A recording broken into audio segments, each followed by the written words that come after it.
வாழ்க வளமுடன். Generation C என்ற புதிய தலைப்போடு உங்களை எல்லாம் சந்திக்கிறதுல மிக்க மகிழ்ச்சி. வயதை கொண்டு மனிதர்களின் வாழ்க்கையை வரையறுக்கலாம். ஆனா மனநிலை தான் ஒரு தலைமுறையை உருவாக்குது. இன்னைக்கு நாம பார்க்க போறது வயதை கடந்து உலகை இணைக்கும் ஒரு புதிய தலைமுறையை பற்றி. காலத்திற்கேற்றால் போல மாறாதவன் காலத்தால் மறக்கப்படுவான் அப்படின்னு ஒரு பழமொழி இருக்கு. இன்று உலகத்தோடு இணைந்து சிந்தனைகளை பகிர்ந்து புதுமைகளை உருவாக்கக்கூடிய ஒரு அடையாளமாக உருவெடுத்திருக்கிறது ஜென்சி. கற்றது கைமண் அளவு, கல்லாதது உலகளவு என்பார்கள். ஆனால் இன்னைக்கு உலகமே நம்மளுடைய உள்ளங்கையில் இருக்கு. தொழில்நுட்பத்தின் மூலமாக அதை பயன்படுத்த தெரிந்ததா? இப்ப நீங்க எந்த வருஷம் பிறந்தீங்க? இப்ப சப்போஸ் 60s, 50s, 70s அது மாதிரி கூட இருக்கலாம். ஆனா சரியா தொழில்நுட்பத்தை பயன்படுத்த தெரிஞ்சா அவங்க எல்லாம் இந்த ஜென்சி கேட்டகரியில வருவாங்க. அப்ப எந்த தலைமுறையை சேர்ந்தவர்கள் அப்படிங்கறது முக்கியம் இல்ல, நாம இந்த உலகத்தோட எப்படி இணைப்பு கொண்டிருக்கிறோம் அப்படிங்கிறது தான் முக்கியமா இங்க பார்க்கப்படுது. அதனாலதான் ஜென்சி கேட்டகரியில வரக்கூடிய பீப்புள வெறும் பார்வையாளர்கள் மட்டுமல்ல, அவர்கள் படைப்பாளிகள் அப்படின்னு சொல்லலாம். வரவேற்கிறோம் ஜென்சி உலகிற்கு. ஜென்சி அப்படின்னா ஜெனரேஷன் சின்னு சொல்லலாம். G for generation, C for ஒரு 4 டேர்ம் சொல்லலாம். முதல்ல கனெக்டட் சொல்லலாம். எப்பயுமே இணையத்தின் வழியாக யாரோ ஒருத்தர் கூட கனெக்ட் ஆயிட்டே இருப்பாங்க. அப்பப்போ என்ன செய்யறோம் ஏது பண்றோம் சொல்லி அவங்க கன்வே பண்ணிட்டே இருப்பாங்க. அடுத்ததாக கம்யூனிகேட்டட். அதேதான், இன்னைக்கு என்ன சாப்பிட்டோம், இன்னைக்கு என்ன ட்ரெஸ் போட்டிருக்கோம், எங்க போனோம், எல்லாத்தையுமே ஒன்னா மெசேஜ் மூலமாகவோ அல்லது வீடியோஸ் மூலமாகவோ அல்லது ஸ்டேட்டஸ் மூலமாகவோ ரீல்ஸ் மூலமாகவோ கம்யூனிகேட் பண்ணிட்டே இருப்பாங்க, சமுதாயத்திற்கு வெளிப்படுத்திக்கிட்டே இருப்பாங்க. அடுத்ததாக கண்டென்ட் சென்ட்ரிக். ஒரு கண்டென்ட் அது ரொம்ப சிறப்பானதா கூட இருக்கலாம், ஆனா வெகு சாதாரணமா கூட இருக்கலாம். எதையோ ஒரு கண்டென்ட்டை எடுத்து அதை தனக்கேற்ற மாதிரி மாற்றி அமைச்சு அதனால ஒரு தாக்கத்தை ஏற்படுத்தக்கூடிய தன்மை. அடுத்ததா என்ன சொல்லலாம்னா கிரியேட்டிவிட்டி. ரொம்ப இயல்பா டெய்லி நடக்கக்கூடிய நிகழ்வுகளா தான் இருக்கும், ஆனா அதை அவங்க பிரசன்ட் பண்ணக்கூடிய விதம் இருக்கு பாருங்க, அது ரொம்ப ரசிக்கும்படியாகவும் சிந்தனைக்குரியதாகவும் நகைச்சுவைக்குரியதாகவும் இருக்கும்.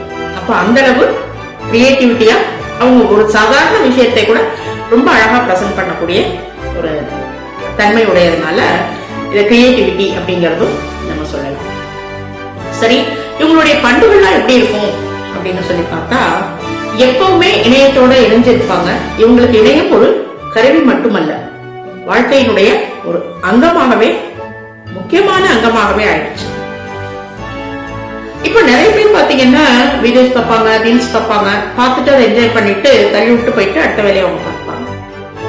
அவங்க எல்லாம் இந்த ஜென்சி கேட்டகரியில வருவாங்களா அப்படின்னா நிச்சயமா இல்லை. யார் ஒருத்தர் ஏதோ ஒரு விஷயத்த பார்த்து தானும் அதை போல பண்ணணும், அல்ல அதை விட சிறப்பா பண்ணணும், அதை விட ஒரு மாற்று முறையில சிந்திச்சு அதை பிரசன்ட் பண்ணணும் அப்படின்னு நினைக்கிறவங்க மட்டும்தான் இந்த கேட்டகரியில வருவாங்க. அதனாலதான் நான் ஆரம்பத்திலே சொல்லிட்டேன், அவங்க வெறும் பார்வையாளர்கள் மட்டுமல்ல, படைப்பாளிகள். பார்வையாளர்களா இருந்தா ஜென்சியில வரமாட்டாங்க, படைப்பாளிகளா இருந்தா மட்டும்தான் ஜென்சியில வருவாங்க. அவங்க எந்த வருஷத்துல வேணா பிறந்திருக்கலாம்.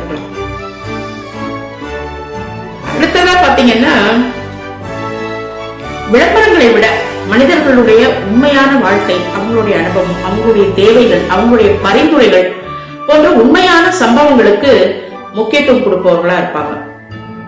அடுத்ததா புதுசா ஒரு தொழில்நுட்பம் உலகத்துக்கு அறிமுகமாச்சுன்னு வச்சுக்கோங்க, அதை எப்படி அவங்க தனக்கு பயன்படுத்திக்கலாம் அப்படின்னு ரொம்ப சிரதை எடுத்து அதை கத்துக்கிட்டு அதை நடைமுறைப்படுத்தி அதை பயன்படுத்தி அதை பப்ளிஷ் பண்ணி அதுல வெற்றி கண்டு அந்த வெற்றியை கொண்டு மகிழ்ச்சியை கொண்டாடக்கூடிய தன்மை உள்ளவர்களா இருப்பாங்க. அதனாலதான் உலகமே ஒரு மேடையாக அவங்களுக்கு இருக்கு. இப்ப அவங்களுடைய சிந்தனைகளுக்கு எல்லையே இல்லை, எதை வேணாலும் பண்ணுவாங்க. ஆனா அது ரசிக்கும்படி இருக்கும். சிந்தனைகளை கடந்த வாய்ப்புகள் தான் ரொம்ப அதிகம் அப்படின்னு சொல்லலாம்.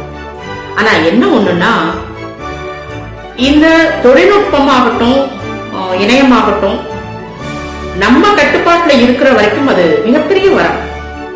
ஆனா அதோட கட்டுப்பாட்டுல நாம சிக்கிட்டோம் அப்படின்னா அது சவாலாகவோ அல்லது சாபமாகவோ மாறுவதற்கு நிறைய சான்சஸ் இருக்கு.